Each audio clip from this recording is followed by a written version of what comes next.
प्रियजनांनो, मी तुम्हाला येशू ख्रिस्ताच्या नावाने अभिवादन करतो। या नवीन दिवसाची सकाळ कशी आहे? आनंददायक आहे का? प्रभू दररोज नवीन कृपा देतो। त्याची दया प्रत्येक सकाळी नवीन असते।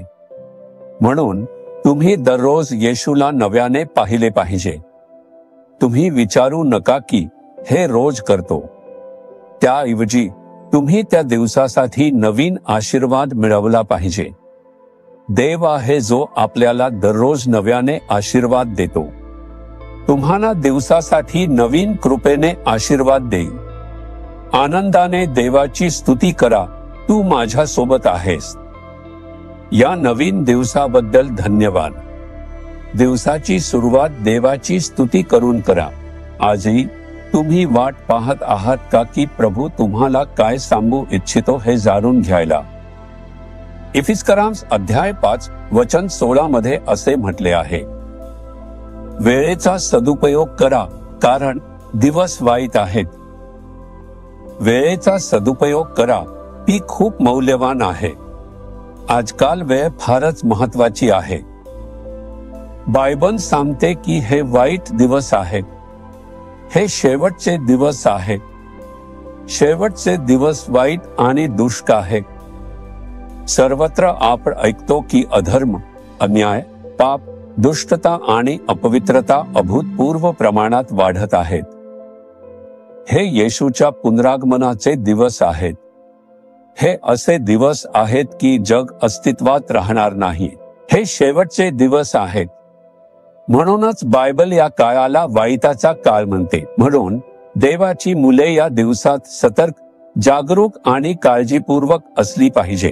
प्रभू म्हणतो, आपल्याला काळजी घ्यावी लागेल कारण हे दिवस वाईट आहेत। म्हणूनच आपल्याला नेहमी देवाची उपस्थिती हवी आहे। येशूंसोबत राहावे, येशूंसोबत चालावे, त्याचा हात धरून दररोज चालावे। तेव्हाच आपण या दिवसांतून जाऊ शकतो। हा भयानक काळ आहे। प्रभू येथे एक सल्ला देत आहे, काळाची किंमत ओळखा। याचा अर्थ काय? आपला वेळ वाया घालवू नका, त्याऐवजी त्याचा उपयोग करा। गेलेला वेळ पुन्हा कधीच परत येत नाही। तुम्हाला वाटतं का की गेलेला दिवस पुन्हा मिळवू शकतो? म्हणून वेळ वाया घालवू नका, तर त्याचा उपयोग करा। आज तुम्ही काय करायचं ठरवलं आहे? विचार करा आणि पहा, तुमच्याकडे काही योजना आहे का? मला सकाळी हे करायचं आहे, मला दुपारी हे करायचं आहे, मला संध्याकाळी हे करायचं आहे, मला या दिवशी प्रार्थना करायची आहे। हा वेळ देवाच्या वचनावर ध्यान करण्याचा आहे। हा वेळ इतरांना येशूविषयी सांगण्याचा आहे। तुम्ही असा वेळ ठरवला आहे का? बऱ्याच लोकांना दिवसाचा उपयोग कसा करायचा माहित नसतं। ते वेळ वाया घालवतात। ते वेळ मोबाईलवर घालवतात। ते वेळ इकडे तिकडे घालवतात। किंवा ते फक्त बसून वेळ घालवतात आणि तो वाया घालवतात। पण प्रभू म्हणतो, तुम्ही वेळ वाया घालवू नका। तुम्ही तुमच्या वेळेबद्दल सावध राहा। काही लोक माझ्याकडून 1 तास मागतात। तुम्ही माझ्याकडून 1,00,000 रुपये मागितले, आनंदाने देईन।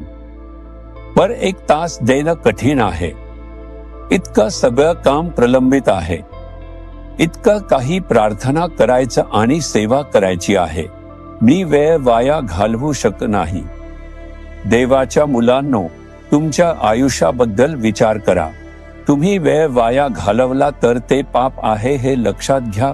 तुम्ही तुमचा वेळ नीट आखला पाहिजे आणि प्रत्येक गोष्ट व्यवस्थित केली पाहिजे। तुम्ही प्रार्थनेसाठी, वचनावर मनन करण्यासाठी, कुटुंबासाठी आणि मुलांसाठी वेळ बाजूला ठेवला पाहिजे। तुमच्या व्यवसायासाठी किंवा कामासाठी वेळ द्यायला हवा। इतरांना येशूविषयी सांगण्यासाठीही वेळ द्यायला हवा। तुम्ही तुमचा वेळ नीट आखून त्यानुसार वागलात तर तुम्ही आनंदी आणि आशीर्वादित राहू शकता। नाहीतर जेव्हा तुम्ही मागे वळून पाहाल तेव्हा तुमचा वेळ वाया गेलेला असेल। प्रभू म्हणतो, वेळेचा सदुपयोग करा। तुम्ही तुमचा वेळ आखा। आज तुमच्या आयुष्याचा विचार करा। आज तुम्ही काय करणार आहात? त्याचा विचार करा आणि प्रभूच्या चरणी ठेवा. प्रभू, मी आज हे करणार आहे, मला यात मदत कर. मार्गदर्शन कर आणि तुझी कृपा दे. प्रत्येक काम पूर्ण करावं लागेल. प्रभू कृपा देई. ज्यांनी आपला वेळ आखलेला नाही त्यांना प्रभू मदत करणार नाही. सकाळी उठताच त्या दिवशी दिवसभरात कोणती कामं आहेत? जर तू नीट आखू शकलास, देवाकडे अर्पण केलंस, प्रार्थना केलीस, दिवसाच्या शेवटी सगळी कामं पूर्ण होतील, तेव्हा आनंद मिळतो. मी असंच नियोजन करतो.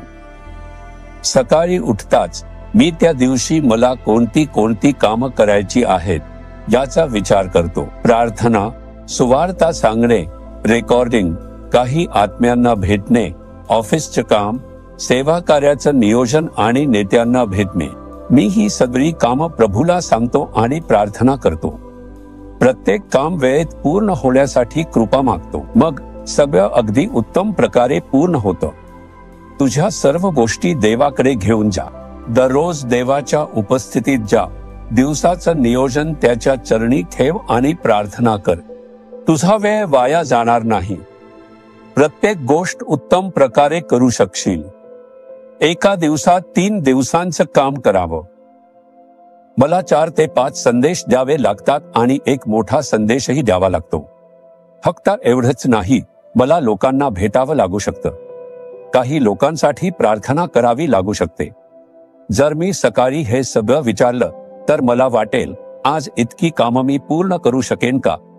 हे तर 3 दिवसांचं काम वाटतं.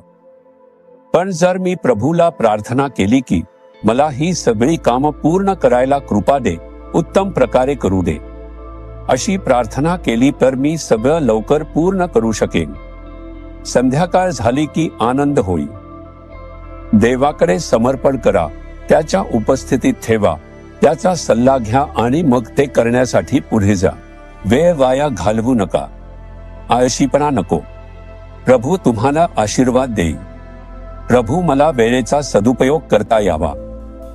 माझा वेळ वाया जाऊ नये यासाठी मला कृपा दे. आजच्या दिवसभर माझ्यासोबत राहा आणि माझी सगळी कामं पूर्ण करण्यात मला मदत करा. येशूच्या नावाने आमेन. आमेन. जीसस रिडीम्ड मराठी ह्या YouTube चॅनेलला सबस्क्राईब करा. सबस्क्राईब बटनावर क्लिक करा आणि बेल चिन्हावरही क्लिक करा. दररोजच्या नवीन कार्यक्रमांची माहिती मिळवा.